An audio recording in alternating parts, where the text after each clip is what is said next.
Bom, pessoal, então, telinha inicial com os assuntos que serão discutidos aqui no vídeo de hoje, os temas do dia. 4 temas no total, 2 deles em vermelho, porque são os temas em destaque. Os temas em destaque são os assuntos que aparecem no título e na capinha do vídeo. E aqui embaixo um recado que é sempre importante. A minutagem permite que você selecione na linha do tempo o tema que quer assistir, de forma que vocês podem assistir ao vídeo inteiro ou apenas aqueles assuntos que forem do interesse de vocês. E sem mais delongas, a gente parte para o primeiro tema, que é o seguinte: lá na parte superior da tela, dentro daquela caixinha preta, eu coloco o seguinte título: Rússia promete retaliação que abalará a OTAN. Do que estamos falando aqui? Continuamos a falar sobre a ameaça da OTAN, dos Estados Unidos e da União Europeia, de roubar a receita dos ativos russos e entregar esse dinheiro para a Ucrânia. É justamente desse assunto que estamos falando aqui novamente, já que temos falado isso aqui nos últimos anos, né? Não é nem nos últimos meses, nem nas últimas semanas. Faz tempo que estamos falando sobre isso aqui. O que a Rússia está colocando agora na mesa? Se vocês fizerem isso, se vocês pegarem o dinheiro bloqueado russo e entregarem para a Ucrânia a receita desse dinheiro bloqueado, nós vamos fazer exatamente a mesma coisa. E é justamente isso que aparece nessa primeira matéria aí, que diz o seguinte: em resposta ao roubo de ativos nos Estados Unidos e na União Europeia, destaque para a palavra roubo é a palavra adequada, a Rússia responderá de forma espelhada. Ou seja, vocês fazem isso aí, bloqueiam o nosso dinheiro e pegam a receita dos ativos e entregam para o nosso adversário fazer guerra contra nós. Se vocês fizerem isso, nós faremos o mesmo. Vamos pegar o dinheiro de vocês bloqueado e vamos utilizar esse dinheiro para o que acharmos melhor na economia russa. É isso que a Rússia está colocando. E sempre racionalizando as suas ações. Essa é uma guerra no campo econômico, mas a Rússia faz algo semelhante no campo militar.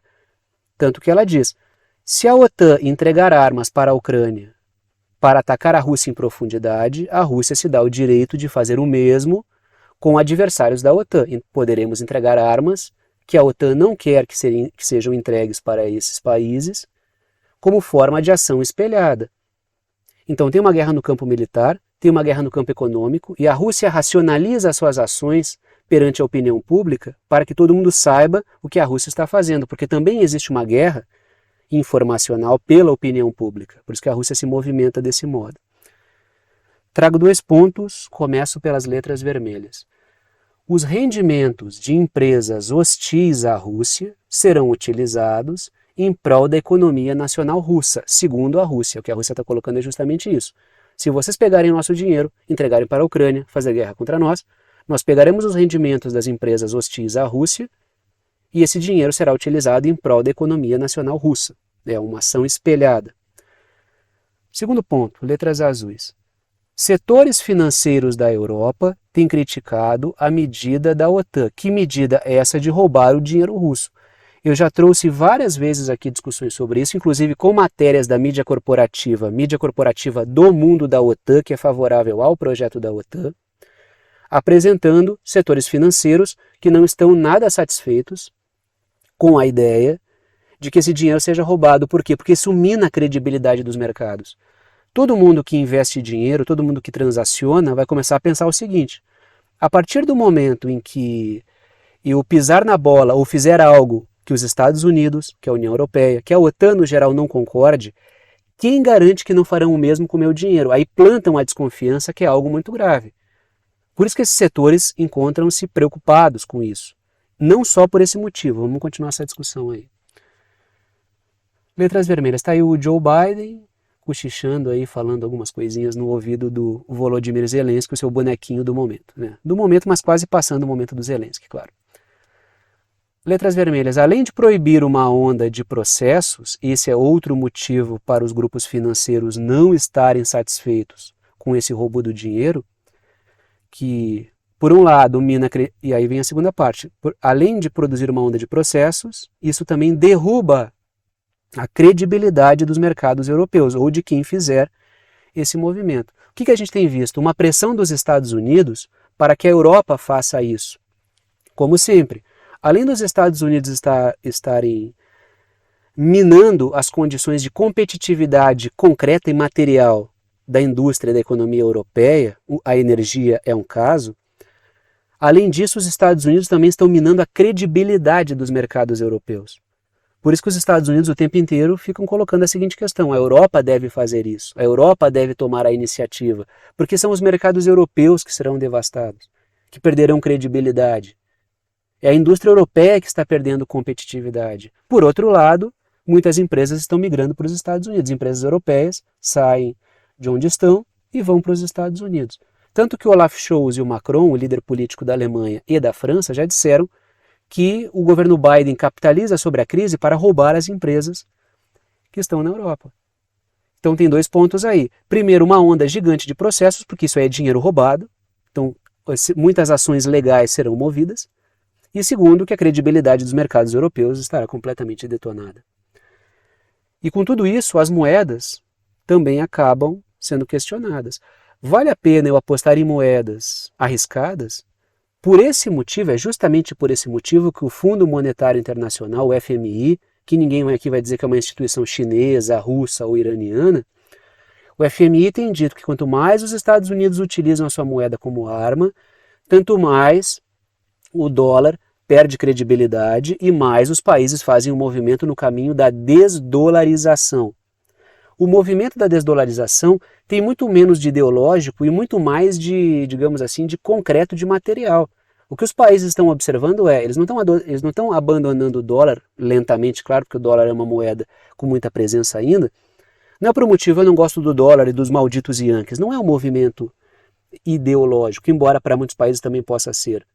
É um movimento, antes de tudo, de uma leitura material e concreta da realidade. Os Estados Unidos usam uma moeda como arma, sua moeda como arma, então eu preciso tomar cuidado com essa moeda. Eu não posso apostar tanto nela, porque a partir do momento em que eu fizer algo que eles não gostem, eles podem utilizar isso contra mim. Podem me bloquear, me sancionar, proibir que eu use essa moeda e que outros transacionem comigo nessa moeda, aí eu estarei em maus lençóis. Esse é o movimento da desdolarização. E isso tem sido diagnosticado pelo próprio Fundo Monetário Internacional há bastante tempo. Letras azuis. A retaliação russa certamente gerará ainda mais divisão entre setores financeiros da OTAN. Por quê? Porque quanto mais isso tornar-se uma realidade, quanto mais a Rússia devolver na mesma moeda, além dos mercados europeus, e se forem eles que fizerem isso, perderem credibilidade, muitas empresas também serão lesadas do outro lado e com uma justificativa, porque a Rússia avisou antes. Então a intenção da Rússia é o quê? É dissuadir. Vocês querem fazer isso aí? Tudo bem, a gente vai fazer também. Isso já já joga uma sementinha do caos do outro lado. Porque já vai ter muita gente discutindo, cara, eu estou com dinheiro na Rússia, é importante, eu estou lucrando na Rússia, o que eu faço agora? De que forma o político que o banco está agindo, ele está concordando com isso aí? Aí isso começa a gerar um efeito de abalo, um efeito problemático para o lado da OTAN. Justamente por isso eu coloquei esse título que eu coloquei. A Rússia promete uma retaliação que abalará a OTAN. Vai ser um movimento ainda mais divisivo para a OTAN. E já que falamos de Rússia e OTAN, continuamos, tá? Porque trago a seguinte matéria. Não arrisque uma guerra com a Rússia, alerta o homem mais rico da Geórgia, que é o Bidzina Ivanishvili, e que ele alerta isso antes das eleições. Ele está dizendo o quê? Letras vermelhas. Autoridades da OTAN teriam proposto ao governo da Geórgia, o governo da Geórgia tem criticado isso recorrentemente, inclusive esse homem mais rico da Geórgia já foi político também, já foi liderança política da Geórgia, já foi primeiro-ministro, salvo engano, mas acho que já foi primeiro-ministro, e tem denunciado esse movimento de pressão para que a Geórgia transforme-se numa espécie de Ucrânia 2.0. Então, autoridades da OTAN teriam proposto ao governo da Geórgia fazer uma guerra contra a Rússia em troca de benefícios para esses setores. Aí vocês podem me perguntar o seguinte: que tipo de político, que tipo de governante toparia destruir o seu próprio país em nome de um projeto da OTAN, transformando o seu país numa arma contra a Rússia? Bom, eu acho que a gente tem que visitar o caso da Ucrânia, porque é justamente isso que está acontecendo lá. E é justamente o momento em que houve uma mudança de rumo político, que foi o Euromaidan, aquelas bagunças que aconteceram alguns anos atrás, onde um tipo de governo foi derrubado e governos obedientes ao projeto da OTAN subiram ao poder e fizeram da Ucrânia uma arma contra a Rússia, que foi esse momento de transformação. Esse processo estaria também sendo pensado para a Geórgia, que está aí pintada de laranja no mapa, e eu fiz uma setinha em direção à Rússia, que está pintada de amarelo, porque tentam transformar a Geórgia em um novo fronte. E qual é a vantagem da Geórgia para a OTAN? A Geórgia não é um membro da OTAN. Se a Geórgia entra numa guerra, ela é uma bucha de canhão que não força a OTAN a entrar numa guerra. Por isso que a Ucrânia também era importante. A Ucrânia não é um membro da OTAN. Então, se a Ucrânia se ferrar muito, a OTAN pode assistir tudo aquilo apenas encaminhando armas, vendendo armas, colocando alguns, entre aspas, instrutores, alguns mercenários, mas não entrando ela toda numa guerra, e sim recrutando países que farão uma guerra por procuração contra a Rússia. A Geórgia estaria na mira. Letras azuis. A OTAN estaria tramando uma revolução colorida no país, assim como aconteceu na Ucrânia, para levar ao poder grupos que farão da Geórgia uma arma contra a Rússia. E a data marcada para isso são as eleições que acontecem agora no final de outubro, na Geórgia. E o pessoal já está com o radar ligado, a inteligência russa já avisou que esse processo está na lista, então convém a gente observar o que vai acontecer nessas eleições aí da Geórgia. Continuamos a falar de OTAN, porque trago a seguinte matéria. A OTAN reage ao desejo da Turquia de aderir aos BRICS.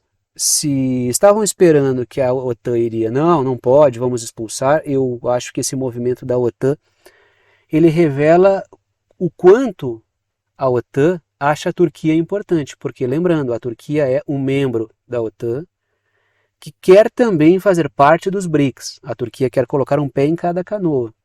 Ela quer manter o seu pé na OTAN, barganhando e tirando dali o que acha importante e necessário, e quer colocar um pé nos BRICS para fazer barganha também. Está fazendo seus movimentos internacionais. O que o secretário-geral da OTAN, o novo secretário-geral da OTAN, que entrou no lugar do Stoltenberg, falou, que é o Mark Rutte. Quem entrou agora foi o Mark Rutte, que é o holandês. Está aí a Turquia no mapa. Letras vermelhas. O Mark Rutte disse que a Turquia tem o direito de estar nos dois grupos ao mesmo tempo. Essa fala da OTAN revela, primeiro, que ela não está com essa bola toda a ponto de poder exigir da Turquia que ela continue. Até porque a Turquia, ela já vem sendo enrolada pela União Europeia há muito tempo. A Turquia quer fazer parte da União Europeia e faz aí bastante tempo, acho que isso aí já deve fazer 15, 20 anos pelo menos que isso acontece, não sei, 10, 15 anos, uma coisa assim. Faz bastante tempo, desde que eu me lembro aí que eu toco nesse tema em aula e tudo, faz muito tempo que isso acontece. Que a União Europeia promete uma entrada da Turquia no bloco e ela não entra. Por N motivos, N situações, N discordâncias. Acontece que a Turquia já está perdendo a paciência com isso. Então, se a OTAN começa a pressionar muito a Turquia, ela teme o quê? Perder as suas relações, queimar pontes com a Turquia. Por isso que o pessoal está entrando na maciota, como se diz.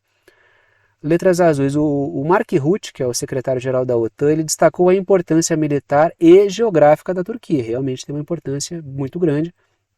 A Turquia, para a Europa, ela tem ali uma importância de reter muitos migrantes que vêm do Oriente Médio, ela cumpre esse papel, e ela tem uma posição geográfica ali espetacular. Tanto é que a OTAN preparou um confronto no Mar Negro contra a Rússia, fez vários exercícios, preparou uma situação de batalhas no meio naval, e a Turquia, que tem esse poder de regular a entrada de embarcações militares ali no Mar Negro, ela travou isso. Por quê? Porque se acontecesse uma guerra, se a guerra na Ucrânia ganhasse também a sua feição marítima, essa guerra estaria no litoral norte da Turquia. Aí a Turquia, ela acabou. O Mar Negro é aquele mar ali que banha a Ucrânia e banha a Turquia, que separa as duas, inclusive, ali que banha a Romênia, a Bulgária, que aparece no mapa. Então, olhem a costa norte da Turquia, ali é o Mar Negro. Se a Turquia, que é membro da OTAN, tivesse permitido a entrada das embarcações, a guerra acontecesse ali, o seu litoral norte estaria ali vivendo uma guerra, porque seria no Mar Negro essa guerra também. Então ela conseguiu agir, ela agiu no seu próprio interesse. E muita gente naquele período diz, não, o Erdogan está ao lado do Putin. Não é exatamente isso. A Turquia mais se preservou do que preservou propriamente a Rússia. Embora também tenha ajudado nesse caso aí a reduzir o fronte ali da OTAN, que usa a Ucrânia, né? Lembrando que a Ucrânia não é membro da OTAN, contra a Rússia. Letras vermelhas. Isso além da Turquia ter uma força militar formidável, né? Letras vermelhas. A Turquia parece estar perdendo a paciência com as constantes promessas de adesão à União Europeia que nunca se concretizam. E me parece, eu especulei sobre isso com vocês e continuamos observando, porque ninguém chegou a conclusão nenhuma ainda sobre isso, a Turquia ela se movimenta em direção aos BRICS para barganhar também. Para barganhar, ó, se vocês não me querem aí, eu estou aqui. Isso é um movimento válido, legítimo. Tá aí o Mark Rutte, que é o novo secretário-geral da OTAN. Letras azuis, a Índia teria barrado a entrada da Turquia. Isso aí é uma informação de terceiros que apareceu em algumas matérias, eu ainda não vi ninguém oficialmente se posicionando sobre isso. Que quem barrou a indicação da Turquia teria sido a Índia. Por quê? Porque a Turquia tem relações estreitas com o Paquistão, que é um adversário, né? Tem problemas ali, até porque é vizinhança e problemas históricos com a Índia. E também por outro motivo, porque a Turquia faz aquilo que a Índia gostaria de fazer, que é colocar um pé em cada canoa.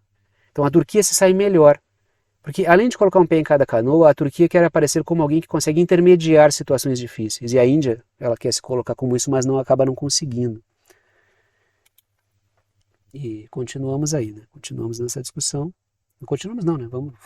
Continuamos em Rússia, mas vamos para o outro lado, né? E a gente vai lá pro outro lado da Rússia, que conecta lá na pontinha, a Rússia está pintada de verde ali, ó, conecta com a Coreia do Norte. Vamos falar do outro lado. Trago a seguinte matéria do The Guardian, que é uma mídia do gosto dos senhores algoritmos também. Coreia do Sul pondera ajudar a Ucrânia em meio a relatos de que a Coreia do Norte ajudará a Rússia. A matéria continua. Seul, ou seja, o governo da Coreia do Sul, sinaliza sua posição mais proativa em relação ao armamento da Ucrânia até o momento. Essa matéria, o título dessa matéria passa uma impressão esquisita, né, de que a Coreia do Sul está sendo chamada a entrar, que a Coreia do Norte sempre que tem a questão Coreia do Norte e Coreia do Sul, a mídia da bolha da OTAN e toda a mídia corporativa do mundo ocidental, ela coloca tudo de maneira invertida. É sempre a Coreia do Norte que provoca, é sempre a Coreia do Norte que puxa uma ação e a Coreia do Sul só responde. E tem muito mais coisa no meio disso aí. Vamos discutir. Está ali a Coreia do Norte pintada de laranja, a Coreia do Sul pintada de amarelo e a Rússia pintada de verde, conforme eu falei para vocês. Letras vermelhas. O pacto da Rússia com a Coreia do Norte é contrapeso. A gente já discutiu aqui que a Coreia do Norte e a Rússia estão com um pacto cada vez mais estreito. É um contrapeso à atuação dos Estados Unidos na Coreia do Sul.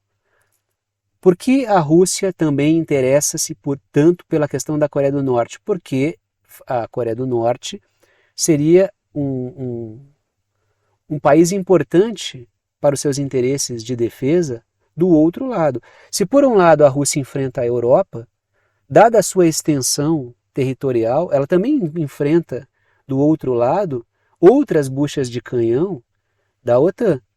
Então de um lado tem, por exemplo, a Alemanha e os países da Europa continuam como bucha de canhão. Do outro lado, ela tem aliados asiáticos do projeto da OTAN, que não são países membros da OTAN, mas que são buchas de canhão da OTAN em processo de preparação. Então, blindar e ajudar o governo da Coreia do Norte, fazer um pacto com o governo da Coreia do Norte é importante por quê? Porque a Coreia do Norte gera um contrapeso às agressões da Coreia do Sul e do Japão, por exemplo. E a gente tem que lembrar o seguinte, o que é muito importante. Tanto a Coreia do Sul quanto o Japão são países ocupados militarmente pelos Estados Unidos. Então são ferramentas que os Estados Unidos podem usar. A partir do momento que a Coreia do Norte é forte, ela também gera um contrapeso que serve de blindagem para a Rússia. Por isso que a Rússia também estabelece conexões ali. Letras vermelhas, o pacto da Rússia com a Coreia do Norte é contrapeso à atuação dos Estados Unidos na Coreia do Sul, ou a partir da Coreia do Sul. Porque quem leva a provocação à Península Coreana são os Estados Unidos. Ficam fazendo provocações nucleares, ficam estimulando, jogando o governo da Coreia do Sul contra o da Coreia do Norte. Ao longo do governo Biden, foi reconstruída toda uma tensão que havia reduzido bastante. Letras azuis. A Coreia do Sul visa ser um dos maiores exportadores de armas, quer se tornar o quarto maior exportador de arma até 2028, se eu não me engano. Então também tem um interesse bélico aí. O que acaba acontecendo? A Coreia do Sul provoca ainda mais a Rússia, já que a Rússia fechou um pacto com a Coreia do Norte, e ganha mercados na guerra da Ucrânia, porque ela está se projetando como um grande exportador de armas. Então esse é o contexto que está colocado aí. Mas percebam que há uma inversão e muita coisa que não é discutida no meio dessa abordagem que a mídia do mundo da OTAN faz, né? E já que estamos aí na região, vamos ficar por aí, vamos ao lado ali da Coreia do Norte está a China e vamos falar da sua vizinha Índia. Por quê? Trago a seguinte matéria da Bloomberg, mídia do mais alto gosto dos senhores algoritmos.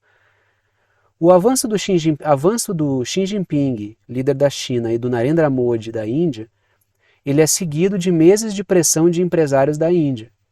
A matéria continua. A indústria indiana disse às autoridades que as restrições à China estavam saindo pela culatra. O que pode estar começando a acontecer aí? Não estou dizendo que está ou que vai acontecer, não estou prevendo nada porque eu não faço profecia, não faço previsão nem nada. Estamos observando indícios. Pode ser que a Índia esteja fazendo alguns movimentos de retorno depois de fazer várias aberturas, talvez excessivas. Várias vezes eu apontei aqui que eu achava que a Índia estava até passando da conta nos seus acenos aos Estados Unidos. Ela pode estar fazendo alguns movimentos de retorno, porque ela está reatando alguns pontos importantes aí com a China. E muito disso por pressão do empresariado indiano, que é o que essa matéria está falando. O movimento em direção aos Estados Unidos e o afastamento em relação à China, ao contrário do que a Índia estava planejando, não gerou um crescimento econômico indiano, muito pelo contrário.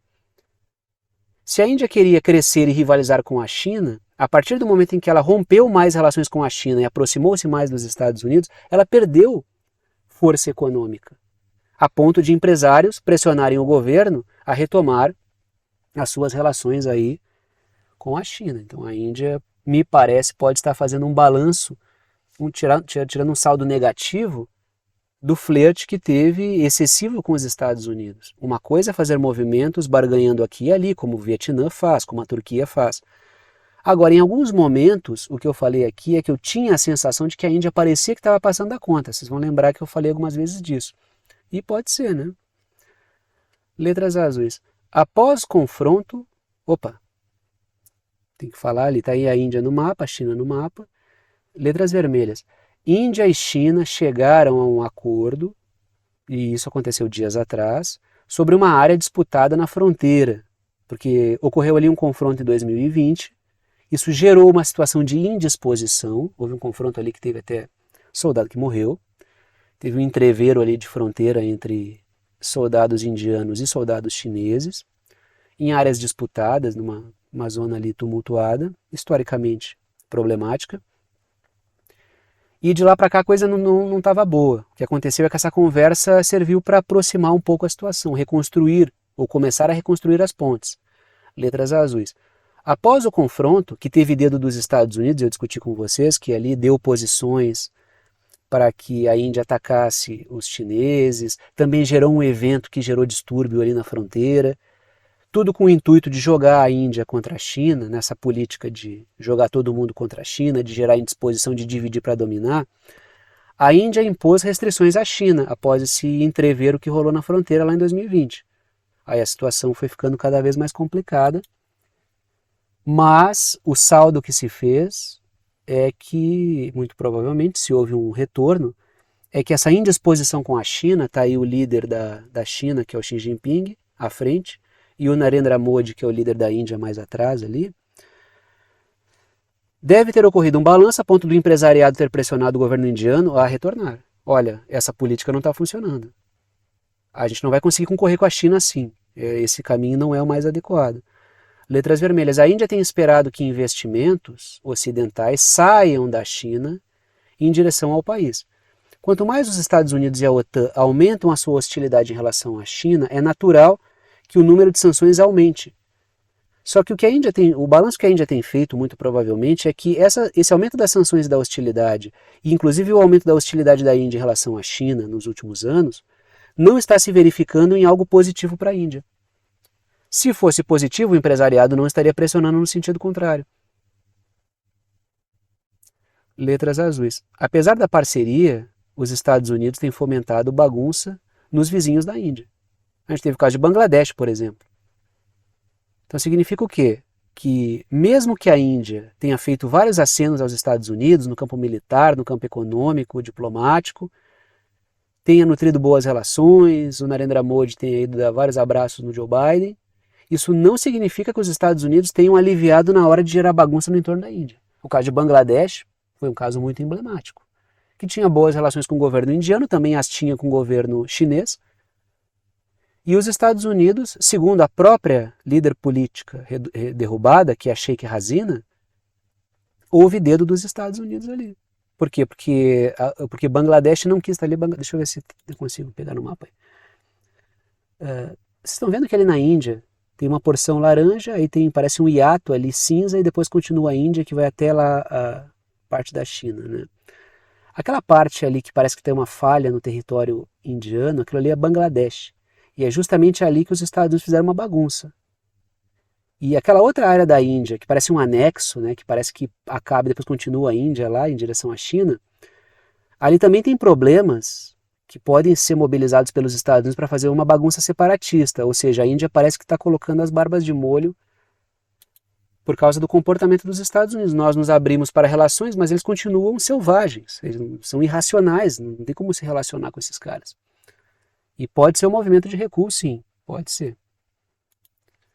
E aí a gente vai para o Oriente Médio falar da situação A hipocrisia dos Estados Unidos irrita um fiel aliado de Israel. Trago a seguinte matéria da mídia israelense. O Antony Blinken, que é o secretário de Estado dos Estados Unidos, é o cara que aparece aí na foto para vocês, ele cancela uma parada na Jordânia, na viagem de trégua em Gaza, né, na viagem por uma busca, uma pseudo-busca ou uma viagem falsamente diplomática que está buscando amainar a situação, não tem nada disso. Isso é uma grande hipocrisia. Por isso que eu botei o título Hipocrisia dos Estados Unidos. Então ele não para na Jordânia e vai na Arábia Saudita. Porque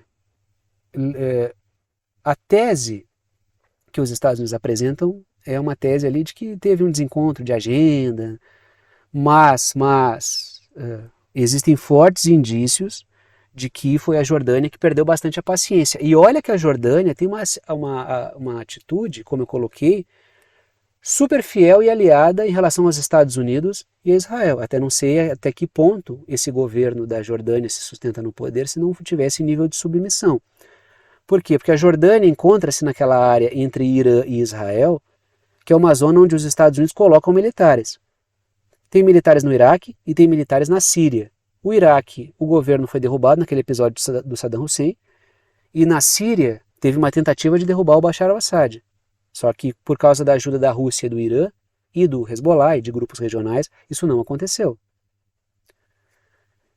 Será que o governo da Jordânia, se comportar de maneira diferente, ele continua no poder? Essa é uma pergunta boa, né? Letras vermelhas. Em chamada telefônica, o representante da Jordânia teria revelado impaciência com Antony Blinken. Teria revelado impaciência com a hipocrisia do Antony Blinken. Ele não está indo lá para buscar a paz, porque se quisesse buscar a paz, simplesmente ele cortaria o apoio militar a Israel. Então, uma hora, mesmo o mais fiel aliado perde paciência, até porque o governo jordaniano está se incomodando muito por causa dessa bagunça que os Estados Unidos e Israel estão fazendo ali. É uma enorme quantidade de bagunça que está sendo feita. Por isso, e isso prejudica a governabilidade. Palestinos estão sendo empurrados para a Jordânia, e onde já há muitos palestinos reclamando do governo da Jordânia, que é aliado desses dessas forças aí, entendeu? Que estão matando palestinos e libaneses aos montes. Então, isso gera problemas. Então é um roteiro hipócrita do Blinken que vai buscar paz. Não busca paz. Se os Estados Unidos quisessem que esse processo chegasse ao fim, eles parariam o apoio militar, mas não param. Letras azuis. O Blinken apenas dá cobertura diplomática às barbáries de Israel. Porque todo mundo já cansou de ler a seguinte chamada. Os Estados Unidos criticam Israel por tal coisa. Biden adverte o Netanyahu a respeito de tal ação. Os Estados Unidos estão preocupados com a matança de civis. Pô, mas estão preocupados, se estão alertando, se estão contra, por que mandam armas? São os Estados Unidos que armam, principalmente Israel. A inteligência utilizada por Israel, os dados, são dos Estados Unidos. Sempre que tem alguma resolução, algum processo ocorrendo nas discussões internacionais, os Estados Unidos agem como uma espécie de advogado de Israel. Qualquer pauta de cessar-fogo que não agrade Israel, os Estados Unidos chegam e chutam a bola para o mato. Aí o Blinken vai lá dizer que está buscando a paz? É brincadeira daí, né? Isso aí uma hora cansa, até o mais aliado dos aliados, uma hora perde a paciência. Letras vermelhas. O governo da Jordânia tem sido pressionado pela população por ser parceiro dos Estados Unidos e de Israel. Então imagine, se eu não me engano, mais da metade da população jordaniana, que aparece pintado de amarelo aí no mapa, é de palestinos refugiados mais recentemente, de palestinos que se refugiaram antes ou de seus descendentes. Então é mais da metade. Então imaginem o nível de hostilidade em relação a Israel, dado toda a sua história e com justiça, porque Israel já fez bastante coisa ali que justifica o fato dos palestinos não gostarem nada de um governo apoiar as condutas de Israel. Então imagine, uma parte enorme da sociedade da Jordânia, a maior parte, tem essa sensação e o governo jordaniano ele contribui com Israel e com os Estados Unidos. É lógico que isso vai gerar um problema de governabilidade. Só que aí é o seguinte, o governo da Jordânia segue no poder se fizer diferente? Tem força para isso? Eu acho que não tem. Está aí Israel pintado de laranja. Letras azuis. Israel tem empurrado palestinos da Cisjordânia para a Jordânia, o que vai aumentar ainda mais a pressão sobre o governo jordaniano. Então, mesmo o aliado mais fiel, uma hora perde a paciência, né? Continuamos aí a falar das barbaridades de Israel. O mundo deve parar a limpeza étnica do norte de Gaza, diz o Centro Israelense de Informação sobre Direitos Humanos nos Territórios Ocupados. Então, o Centro Israelense. Tá? Aí no mapa aparece a faixa de Gaza circulada em vermelho, território roxinho menor ali é a faixa de Gaza, e o território maior é a Cisjordânia. Então é da Cisjordânia que Israel está empurrando palestinos para a Jordânia. Cisjordânia é território palestino e a Jordânia é um país vizinho de Israel. E já reconhecido como país. A Cisjordânia e a faixa de Gaza, ainda existe um processo em marcha aí para que isso aconteça, mas ainda não está dado. Assim como Israel empurra palestinos da faixa de Gaza para o Egito. Então, isso está muito claro. Ou tenta, só que tranca no outro lado e isso espreme os palestinos no sul de Gaza. Aí o que aconteceu no Egito? Bem, na fronteira tinha um negócio que se gerou milionário, que é a extorsão de palestinos, quando o Egito conseguia controlar aquela passagem de Rafah. Então é a extorsão de dinheiro para que os palestinos consigam entrar no Egito e fugir daquela situação. Fugir do lado de Gaza e entrar no Egito e fugir daquela situação ali. Né? Letras vermelhas. A matéria diz o seguinte: o mundo deve parar a limpeza étnica do norte de Gaza. Letras vermelhas. Israel está expulsando 400 mil pessoas que vivem no norte de Gaza. Então isso é um crime humanitário. Tá? Não pode mover massas de pessoas, não pode deslocar pessoas de um lugar para outro. E quem não sair do lugar, ali, quem não abandonar o norte da faixa de Gaza, será morto. Será tratado como terrorista, como combatente do Hamas e será assassinado. Então isso aí, se as pessoas, se tirar as pessoas dali e tirar todo mundo do norte de Gaza, é uma limpeza étnica. E quem ficar morre. Então isso é crime humanitário, admitido, público. À luz do dia isso está acontecendo. Letras azuis. Os civis que seguirem no norte serão tratados como terroristas. Então isso é um processo nada escondido, né? processo que está acontecendo à luz do dia aí, todo mundo está vendo. Mais uma matéria sobre a região, Israel em relação ao Líbano agora. Trago a seguinte matéria. Ataque israelense mata soldados libaneses, enquanto a França cedia conferência de ajuda e cessar-fogo. A França realiza um evento para dar apoio aos militares do Líbano, que é uma força militar muito frágil. O Hezbollah, por exemplo, que é um grupo político libanês, tem muito mais força armada do que o próprio exército libanês, que é muito frágil. E a França está fazendo um evento, uma conferência, para fortalecer as forças militares do Líbano. O que Israel faz durante esse evento? Ataca as forças militares do Líbano. E eu não sei se dá para questionar isso ou se chamar de coincidência. Agora, me parece um envio de recado, né? Letras vermelhas. A França busca reunir apoio para dar suporte às forças militares libanesas, que são muito frágeis. E Israel, ao atacá-las enquanto acontece esse evento, me parece um envio de recado para a França. Me parece um envio claro de recado, até porque França e Israel têm se bicado. O Netanyahu e o Macron têm se bicado por N motivos ali. Está aí o Líbano pintado de laranja e Israel pintado de amarelo no mapa. Letras azuis. Israel está atropelando interesses econômicos e históricos da França no Líbano. Interesses de poder, geopolíticos. Então, quando Israel empreende uma invasão do Líbano, atropela interesses históricos que a França tem ali. E isso gera fortes divergências. Por isso que a França está entrando em atrito com Israel aí. Só que é uma situação complicada por quê? Porque a França várias vezes deu suporte para que Israel fizesse todo tipo de barbarismo que faz na região. Isso até recentemente. Esse atrito é pontual. Israel chegou onde chegou, fazendo tudo o que fez ao longo da sua história, desde a sua origem como Estado, massacrando, invadindo, porque teve suporte dos países da OTAN. Não teria conseguido fazer tudo o que fez se não fosse isso. Não existe nada de milagroso no comportamento de Israel ou ao longo da sua história. O que Israel tem ao seu lado são armas de aliados muito poderosos e muito dinheiro transnacional, que vem dos mais variados setores. É isso que Israel tem. Tem as armas da OTAN ao seu lado, muito embora não seja um membro da OTAN.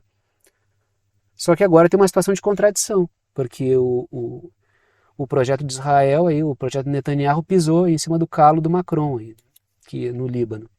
Está aí o Macron apertando a mão do Netanyahu, né, se olhando ali no olho. Letras vermelhas. Dias atrás, a França barrou empresas de armas de Israel em um evento de defesa que aconteceu na França. Porque a França, sempre que ela pode, ela empurra para trás os concorrentes da sua indústria bélica. Faz isso com os Estados Unidos muitas vezes, ocupa espaços. Os Estados Unidos cochilam no ponto e deixam um vácuo de liderança. A França já avança ali para ocupar, para ganhar espaço para a sua indústria bélica. Mas são sempre interesses, tá? Ninguém vai imaginar que o Macron está, ou que a França, o governo francês, o Estado francês está consternado com o drama humanitário. Isso, a gente está falando da França, um país historicamente colonialista e que até hoje age de maneira bárbara em muitos lugares ainda. E tira vantagem dessa história colonialista. Letras azuis. Israel também tem atacado forças de paz da ONU no Líbano. Então Israel não está nem aí para nada, segue patrolando aí, e com o apoio dos Estados Unidos, e com o apoio do Reino Unido, e com o apoio da Alemanha, e com o apoio da França também. É agora que cruzou a situação no Líbano ali que começou a coisa a ficar enferrujada, mas a França vinha apoiando também. Ainda sobre Israel. Chefe da política de Israel e da diáspora judaica da empresa Meta, empresa do Instagram, do Facebook, do WhatsApp, né, a empresa do Zuckerberg, tentou censurar postagens pró-palestinas no Instagram. A matéria continua. A Jordana Cutler, que é essa mulher que aparece na foto aí, que é a chefe da política de Israel e da diáspora judaica da Meta, ou seja, é um representante de Israel na Meta. É isso. Tá? Ela sinalizou 4 postagens de grupo palestino para revisão, ou seja, para postagens que não vão ganhar alcance, que vão ser censuradas. Sobre as redes sociais, está muito claro que em uma parte não pequena delas, nas principais que as pessoas mais usam, redes sociais, tá? Falando dessas redes da Meta, é muito difícil fazer qualquer postagem sobre a situação dos massacres que são levados a cabo por Israel. São redes muito complicadas. Tanto é que eu já tive aí a honra, e eu não tô sendo irônico, para mim é uma honra mesmo, de ser chutado de todas as redes da empresa Meta, todas elas.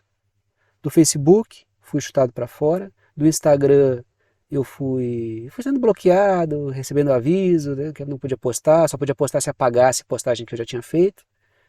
E até num canal que eu fiz do Verdade Concreta aqui no WhatsApp, eu fiz uma postagem e o canal foi bloqueado porque eu discuti a questão do Hezbollah, e isso foi interpretado, assim como no caso do Instagram, como uma apologia a grupos violentos, a grupos terroristas, assim, aí eu acabei não avançando. Então é esse tipo de prática e desse tipo de relação que tem entre o Estado de Israel e empresas de tecnologia que acabam gerando esse tipo de coisa. Letras vermelhas. Críticas ao massacre de civis são rotuladas como apologia ao terrorismo ou antissemitismo, tentando gerar uma confusão ali entre o conceito de semitismo e o conceito de sionismo, que são coisas completamente diferentes.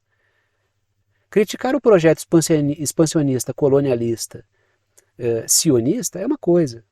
Criticar o judaísmo é outra completamente diferente. Não tem nada, o povo judeu não tem nada a ver uma coisa com a outra. Letras azuis. Algumas redes sociais restringem muito as críticas ao massacre. Daí rotula. Na verdade, Israel está massacrando. A postura desumana é de Israel. Quem está promovendo o antissemitismo real hoje é o Estado de Israel. Os palestinos são um povo de origem semita. Então, Israel, matando palestinos aos montes, pratica o atual antissemitismo. Só que quem critica isso acaba recebendo uma alcunha indevida, né? E essas redes são muito difíceis mesmo. Né? As redes da Meta são difíceis. Né? E aí a gente vem para a América Latina, mas em conexão com a Rússia, porque é sobre o encontro dos BRICS. A Bolívia tem muito a oferecer aos BRICS, e tem mesmo. A matéria diz o seguinte: o Luiz Arce, que é o presidente da Bolívia, ele oferece benefícios do BRIC, ou aos BRICS, né, com industrialização e matérias-primas da Bolívia. Então, a Bolívia que foi convidada, letras vermelhas, está aí o Luiz Arce na foto, tá? Que é o presidente boliviano, que está num atrito ali incrível com o Evo Morales, que inclusive foi alvo de um golpe por causa do lítio boliviano. E agora quer voltar a ter a sua vida política, mas está sendo travado de todas as maneiras possíveis. Letras vermelhas, o Luiz Arce confirmou o convite da Bolívia para ser parceiro. Lembra que eu falei para vocês que eu tinha visto circular algumas matérias que especulavam sobre essa lista, mas que eu iria esperar as falas oficiais para discutir. O que eu vi de oficial até agora? Que eu li, eu vou continuar dando uma olhada, né?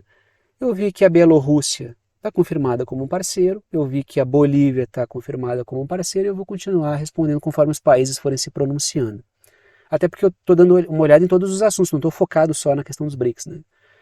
O Luiz Arce confirmou o convite da Bolívia para ser parceiro e tem muito a oferecer, porque, segundo ele próprio, a Bolívia é a maior reserva de lítio do mundo, ou seja, nesse cenário de transição energética, onde fala-se de carros elétricos, de ônibus elétricos, de formas alternativas de energia, a Bolívia tem muito a oferecer. E estando ela nos BRICS, isso é recurso para o sul global.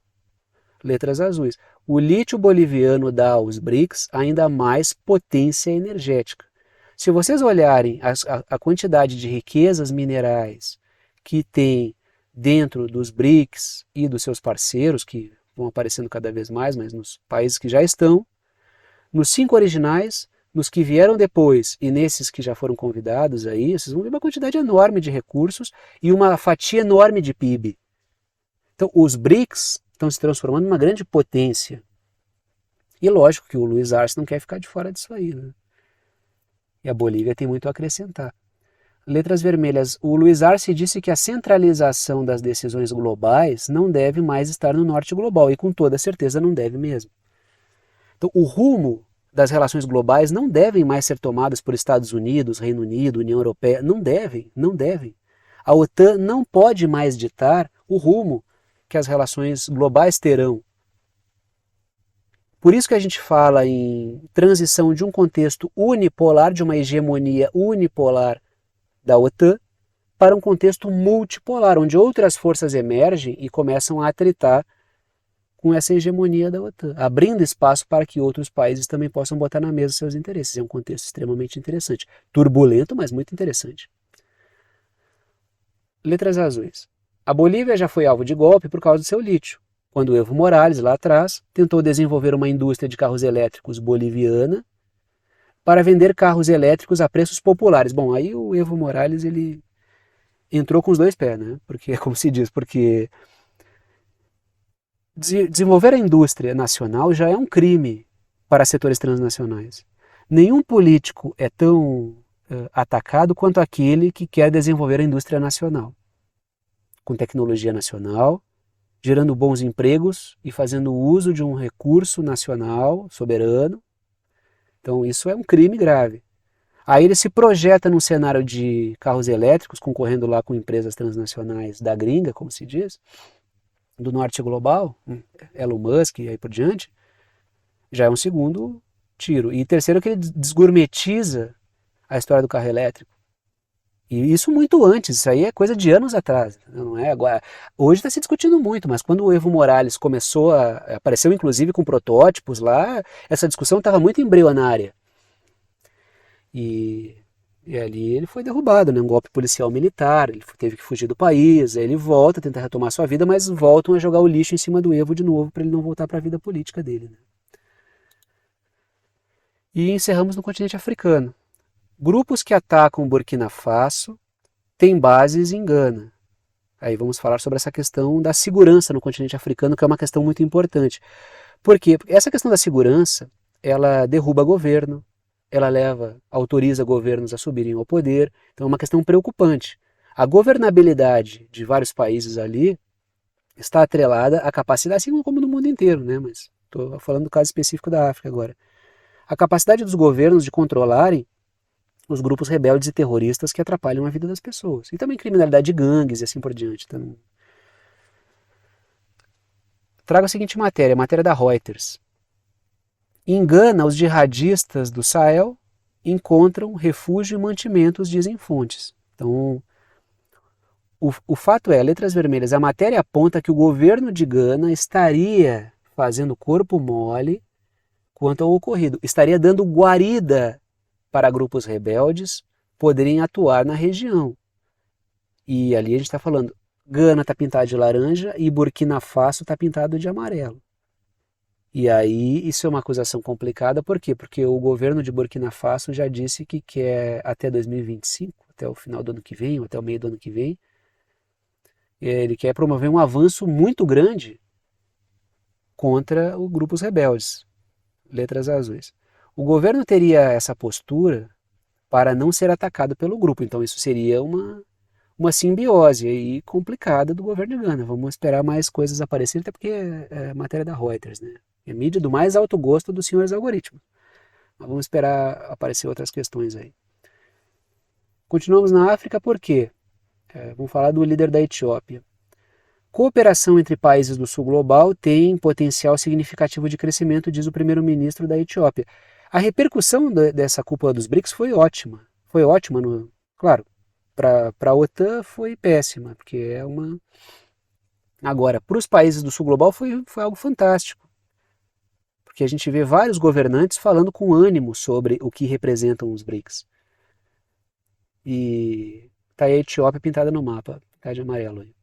Letras vermelhas, o primeiro-ministro da Etiópia, ele diz que reformar as instituições financeiras globais deve ser a grande prioridade, para ter relações mais justas, investimentos mais voltados para o desenvolvimento das nações do sul global, e também para impedir sanções. Daí ele critica que, muito embora a fase aguda da sua luta contra grupos rebeldes na Etiópia, contra os tigrés lá, tenha passado, a Etiópia continua com sanções por isso. Então o que ele coloca é justamente aquilo que a gente discutiu lá no início do vídeo. Não dá para ficar dependente de uma estrutura financeira global na qual os países são castigados e punidos como um aluno, lembra que não se comportava e a varinha de marmelo lá, e a reguada na mão e ajoelhar no milho. Ou seja, os países são punidos por fazerem movimentos do seu próprio interesse. por instituições financeiras. Então, diz, pô, já passou a fase aguda da minha luta contra os rebeldes. E lá a Etiópia foi sancionada. E essas coisas perduram, continuam perdurando.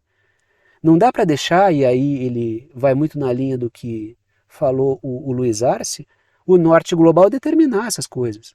É preciso que haja uma força robusta no sul global, letras azuis, que proponha uma lógica da solidariedade, que deve se sobrepor à lógica da exploração. E isso deve ser construído pelo sul global, e isso deve ser apontado pelos BRICS, que é uma alternativa a toda essa estrutura financeira, geopolítica, militar, apresentada por esse mundo caótico da OTAN. Essa é a grande importância dos BRICS. E eu achei que o impacto e as ondas de choque a partir da cúpula foi algo muito positivo para os países do sul global. E claro, conforme a coisa for chegando ao final, vai se desenhando o que de mais concreto saiu dali. Eu estou trazendo aqui alguns elementos aí muito dos próprios debates. E aí chegamos ao momento final do vídeo, o momento de passar o chapéu, pedir o apoio financeiro para aqueles que gostam, querem e podem apoiar o canal, para aqueles que veem que o canal é importante para a formação da sua compreensão sobre temas internacionais e geopolíticos. Sempre comento com vocês que apenas os anúncios e propagandas que aparecem ao longo do vídeo não garantem a existência do canal. Se eu fosse depender apenas da receita das propagandas, ficaria difícil manter esse trabalho com o nível de dedicação que ele exige, de forma que o que mantém efetivamente esse trabalho funcionando com esse nível de dedicação é o apoio financeiro dado por alguns de vocês, a quem eu sou extremamente grato pela confiança no trabalho. Estão aí as 3 formas de apoio, não estão em ordem de importância, todas as 3 são bem-vindas. Coloco 3 para que vocês optem por uma delas, aquela que for mais prática para vocês. Seja lá que maneira vocês escolham para apoiar o canal, vocês apoiam com o valor que vocês quiserem. É uma ajuda solidária. Ajuda quem pode, ajuda quem quer e ajuda com quanto quiser. E o conteúdo fica aberto para todo mundo. Primeira forma de apoio por boleto bancário ou cartão de crédito, pela plataforma Apoia-se. Está aí o endereço, o link, o site do Apoia-se, que é uma plataforma de apoio virtual. Segunda forma de apoio é pelo Pix, está aí a chave Pix, que é uma chave de e-mail. Tem gente que usa o número do celular, tem gente que usa o número do CPF, tem gente que usa o número do CNPJ como chave Pix, eu uso um e-mail.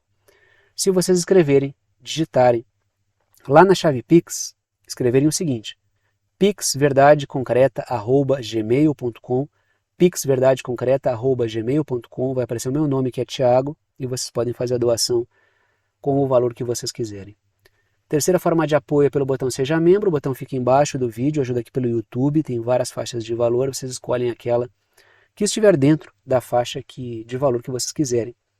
E repito, as 3 formas são bem-vindas, repito também, agradeço aos que apoiam pela confiança no trabalho, vou parando por aqui e tchau para vocês.